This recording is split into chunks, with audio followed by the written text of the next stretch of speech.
Hello, welcome to Hey York, our international student podcast. In this episode, we'll be discussing what teaching at university is really like and how our students are finding it.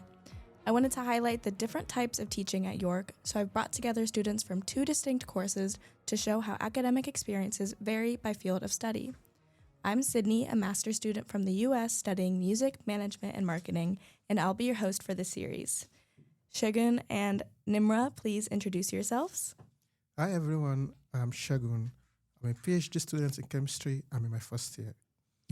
Hi everyone, I'm Nimra, and I'm a master's student in data science, and I'm in my first year as well. First things first, let's think right back to before you started uni. Our journeys to York might have been a little bit different.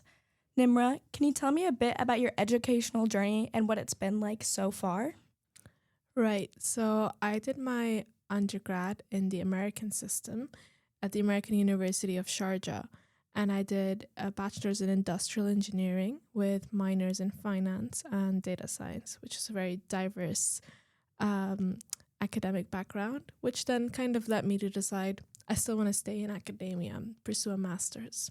And what was the teaching like? Was it independent learning? Was it more supportive? I found the learning to be a mix of both independent and supportive. Of course, the support was there, as is in New York, like things like office hours and, extra asking for help is always there with every good university. But the independent part was, of course, my own learning, my own progress. And that's how academic is. Mm-hmm. Shagun, what about yourself? Oh, okay. As for me, I had my undergrad in Nigeria and I studied environmental toxicology. And then afterwards, I spent 4 years in corporates, just trying to get some experience. And then later, I came into the UK for my master's in climate change science and now my PhD in chemistry. And so for me, it's like it kind of, I've been through both independent learning and then supportive learning because being a PhD student, definitely most of my studies are going to be independent. And then there's also support from my supervisors. And I think generally it's been so far so good. I've been fine. And were either of you nervous about the jump from undergrad to postgraduate or postgraduate to PhD? I was actually because, like I said, I spent 4 years in corporate, so I didn't really know what to expect. A lot of things have changed, and then there was a kind of a difference between my original undergrad background compared to what I was now interested in. So I was a little bit nervous, but as soon as I started, I realized there so much support, and then so far I put in the work, I was always going to catch up. Mm-hmm. Nimra, what about you? I think I was leaving industry, so I was on a grad internship type of program before coming into doing a master's. So a lot of the anxiety I had was, am I making the right decision by coming into a postgraduate degree? Because a lot of people have that work experience and then go into postgraduate. But once I came in, I felt like this is kind of where I'm meant to be at.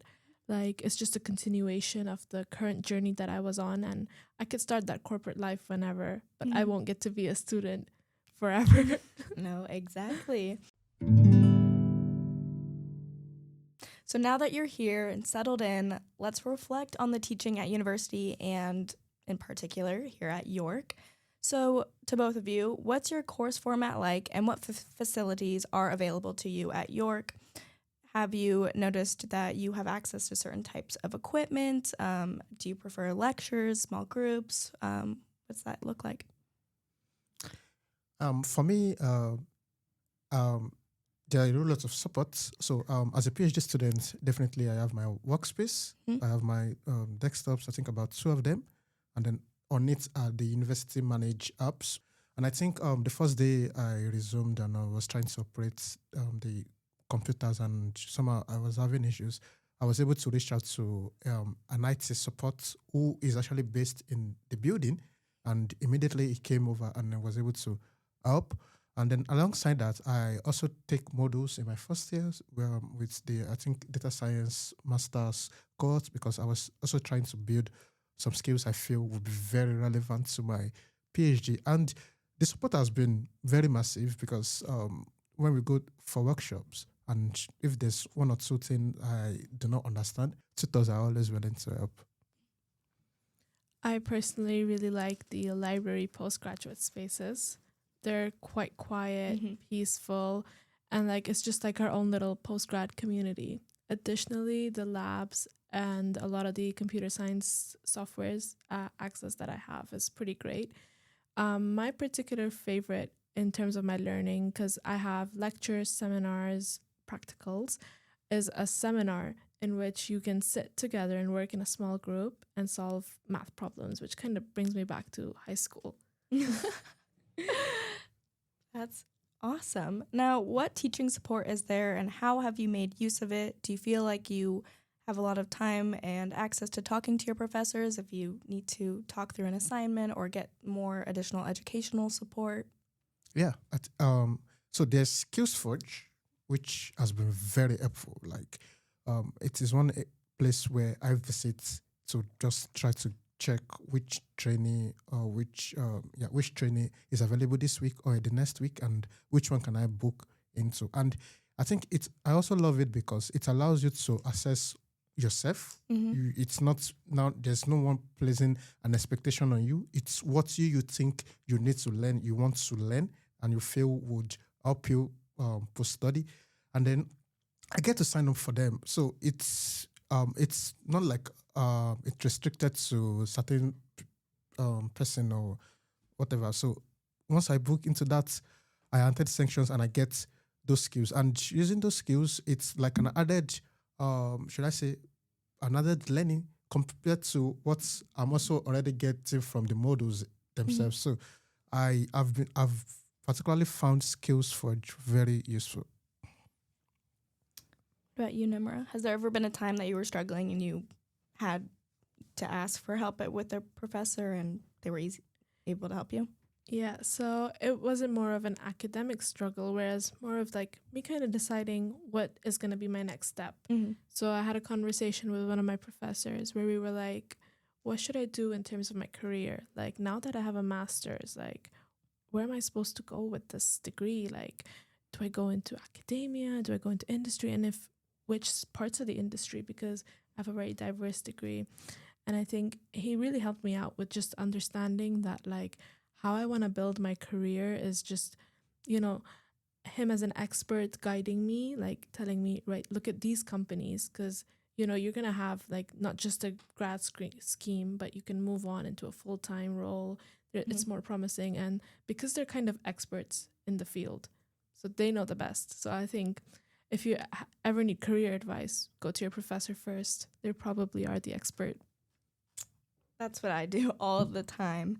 Now, are there any other academic support facilities that you have made use of since being at York that maybe you didn't have access to in your undergrad? So there's the Academic Skills Center, I think, and the Math Center as well, because of the type of research I'm doing. So they are kind of quantitative. So those centers have been very, very supportive, and they are my go-to places whenever I need help or assistance in anything. Wonderful. What about you? I did use the Career Center. It's like a whole setup somewhere nearby here. And I think what I like about their services is kind of like you can just walk in and just ask random stuff and you don't need to have that formality. I like that. And have either of you used the Writing Skills Center for any assignments for help? I probably will be using it very soon. And I'm going from American English writing style to the British writing style. And I probably do need some academic writing help just because I have a lot of spelling issues. If you're enjoying hearing our students' experiences of life at York, why not follow us on Instagram or sign up for our email update to get all the latest info straight to your inbox. Check out the links in the description to get started. Well, looking ahead now, what are your plans for after graduating? If you have a plan, maybe you're thinking future studies or there's a career path that you already know that you want to enter. For me personally, I don't think I want to further study just right now, unless if I get offered to do a PhD and I'm funded, sure. But probably joining corporate, uh, going big corporate, making the most because I'm in my prime. I'm in my 20s. I gotta hustle. Yeah. Wonderful. What about yourself? I think for me, I know most people think once you are doing a PhD, you have plans to go into academia, and that option is actually open. But I'm also very open to what it is like in industry. So especially because my research is in climate science, so I'm looking at working with probably government institutions. So it doesn't really have to be just academia alone. So I'm open to that as well. And as a matter of fact, my PhD comes with placement. So even doing my PhD, I'll actually have the opportunity to do, I think, a 3 to 6 month placement in a government agency. And I think that should probably convince me if I want to go there or stay in academia. And what skills and experiences have you gained with your time at York that you'll be able to use on your future path, whether that's entering corporate or other future plans? I think for me, it's travel skills. Like being in York, we have this huge level of accessibility around the UK. Like you can go Scotland in 2 hours, or you could go to London in 2 hours. So it's kind of like I've now become kind of like a travel expert. I know how to get the cheap flights. I know how to get the train tickets to be discounted and stuff like that. And I feel like this is a skill that will kind of help me a lot out in the future because I do want to travel around right after graduating. And this is one of the skills that I want to take away. And more so on the academic side, I have learned how to be more independent, kind of become a better problem solver, just like knowing how to troubleshoot and not like kind of depending on people to help me out. And just York kind of gave me the skills to just solve my own problems by myself. Lovely. What about yourself? I think for me, it's the social skills because I think York is the first university I'll be attending that has this collegiate system. And I think one of the things I've enjoyed about the collegiate system is it creates a form of like a community where you meet diverse group of students studying different courses, come from different countries, but everyone is a student. You are either part of a college or part of another college, and then there's this kind of interaction or a shared space between you guys, and it has been actually be very helpful for someone like me who's an international student who would normally struggle with socializing with people from other countries. I think the collegiate system in York has helped me personally defeat that, should I say, barrier. Yep. Lovely. Now, did either of you know that University of York has the York for Life program where alumni can continue to receive learning and career support after graduation, as well as a whole bunch of more stuff to help you in your future endeavors? Is there something you'd like to make use of when you become an alumni? I think there's the career development aspect of that webpage because I stumbled on it recently and I was just going through. There's also a part about the roles alumni are even playing in supporting students in the institution through giving back, which I personally am open to doing after graduation because I've been very fortunate. My master's and my PhD are both fully funded. So I think after I finish, I would also want to give back so that some other very brilliant student out there who need support get support. And then there's the career development aspect as well. So I think it also shows that, like she said, beyond just the opportunity to walk into the career development section and talk to them about your fears or ask them questions about your career, there's also that type of support even online. So that simply means irrespective of geographical location, you have a supportive environment. So I really like that. And I think I would really use it. Wonderful. What about yourself? I think being an international student and eventually knowing that I will have to leave York and I do have to go back home, it's kind of like the alumni program for me would be like a special place because I'm still connected to this university and it's going to be a part of my life. Just because through this program, I will still be in touch with a part of my life that I will probably never forget. Wonderful. So we always like to end the podcast with a quick fire round. First one to put their hands up gets to share their answer to the question. You guys ready? Lovely. First question. Why did you choose York? Go ahead, Nimra. The nature. The ducks, the nature. It's so nice. Do you have a favorite park or walk around York?